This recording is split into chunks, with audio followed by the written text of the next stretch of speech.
ఇటు మహేష్ బాబు కూడా food habits గురించి చాలా సందర్భాల్లో చెప్పుకొచ్చారు. ఆయన బాగా ఇష్టంగా ఏం తింటారంటే అని అడిగితే పలు ఇంటర్వ్యూలో ఇలా అన్నారు.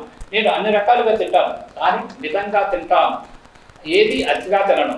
ఇష్టం కదా అని పూర్వమని నోట్లో ఉక్కేసుకోవడం అలవాట్లేదు. అందుకే ఇంత ఫిట్గా ఉన్నాను అని అన్నారు. మితంగా అంటే ఎంత అని యాంకర్ అడగ్గా అందరూ తిన్నట్టే పూరీలు ఇష్టంగా తింటాను, కానీ ఓ డజను లేక 10 పూరీలు తింటాం కాదు, 2-3 కంటే ఎక్కువ తినను. అలాగే బిర్యానీ కూడా తింటాను, కానీ మితంగా తింటాను అన్నారు. అంతేకాదు మహేష్ బాబు డైరీ ప్రోడక్ట్స్ ఏవి వాడరట. అంటే పాలు, పెరుగు, నెయ్యి, చీజ్, పన్నీరు ఇలా దానికి సంబంధించిన ఏ ఫుడ్ ఆయన తీసుకోరట. ఈ విషయాన్ని సుమాతో జరిగిన ఇంటర్వ్యూలో మహేష్ బాబు వెల్లడించారు. ఇక ప్రస్తుతం రాజమౌళి సినిమా కోసం రెడీ అవుతున్నాడు మహేష్ బాబు. ఇప్పటికే ప్రీ ప్రొడక్షన్ కంప్లీట్ అయింది. ఇక సినిమా ఓపెనింగ్స్ ఎప్పుడెప్పుడు అని ఫ్యాన్స్ ఎదురు చూస్తున్నారు. ఇక ఈ సినిమా కోసం మహేష్ బాబు కంప్లీట్గా తన గెటప్నే మార్చేశాడు. హాలీవుడ్ రేంజ్లో గెటప్ను చేంజ్ చేశాడు. లాంగ్ హెయిర్తో పాటు గడ్డం పెంచుకొని డిఫరెంట్గా కనిపిస్తున్నాడు మహేష్ బాబు.